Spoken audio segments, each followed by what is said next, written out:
I'm Jason with the All Things Open team. I'm here with Chris. Chris, please introduce yourself to the All Things Open community. Sure, Jason. My name is Chris Lehenbauer, and I'm a CEO, co-founder at a company called PhaseDoc Inc. here in Raleigh, North Carolina. Perfect. What is PhaseDoc? What do you do? Well, what we like to tell people is we kind of build Legos for electronics. We have a system that helps you mount development boards like Arduinos or Raspberry Pis and bolt them together and accelerate your project build. Kind of take the hassle out of putting things together so that you get to the fun part and leave the boring part behind. That sounds awesome. You're passionate about IoT. What's the spark? Where does it come from? Well, when we first saw, really when I got my first Raspberry Pi, it just blew me away at how much power there was in such a small package. And kind of as we researched that, we felt like there was a lot of latent potential, not just in Raspberry Pis, but in all the microcontrollers that are out there.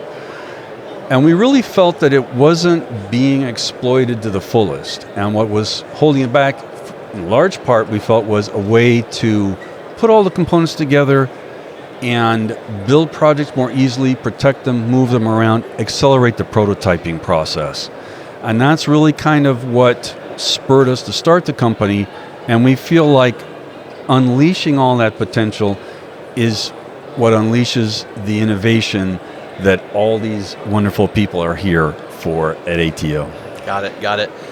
Well, I'm ready for show and tell. Tell us about the IoT project and what challenges it solves and any sort of open source components involved. Well, I tell you, I brought a little show and tell here. I have a robot. It is a 3-axis desktop robot. It's modeled on an open source design from about 10 years ago called the MeArm. We developed this because we are really, really passionate about education, innovation, experimentation.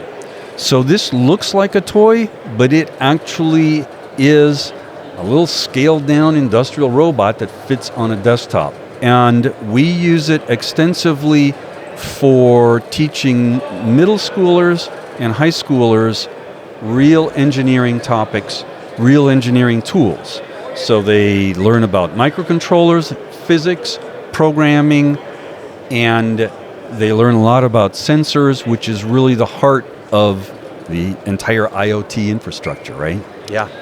Well, this is really cool. Can you give us some in the field examples? I'm just curious, how are kids building this and what are they doing with it? Sure. What we do is there's a couple of ways to approach it, depending on what you want to learn. So we've taught this twice ourselves in summer camp, and we've taken two approaches. We can start by actually building the robot, which takes, somewhere between 2 and 4 hours, which teaches a lot of mechanical skills, like what's a screwdriver, what's a wrench, right?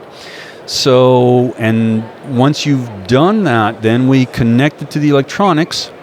And really, what I love about this is it combines the mechanical part, the electronics, so you got the mechatronics, and then also the programming aspect.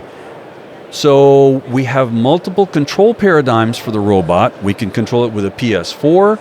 We have a command line language that runs inside the Arduino IDE. And we've also taught the robot to play tic-tac-toe. Now, technically, that's not AI.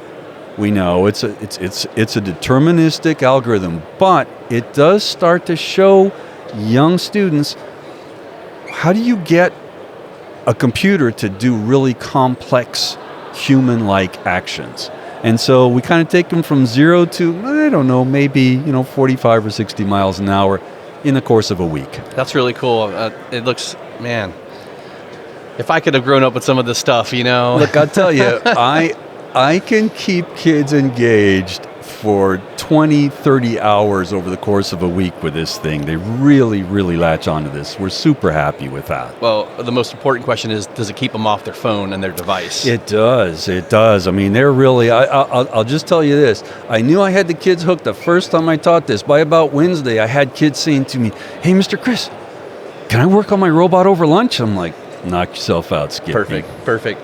Well, you mentioned AI. Is there any sort of AI component to this? Hey, this is Todd with All Things Open. Thank you so much for watching. We truly appreciate it. Also, be sure to subscribe to the channel and hit the notification button. We've got a lot of new content coming we think you're going to be interested in.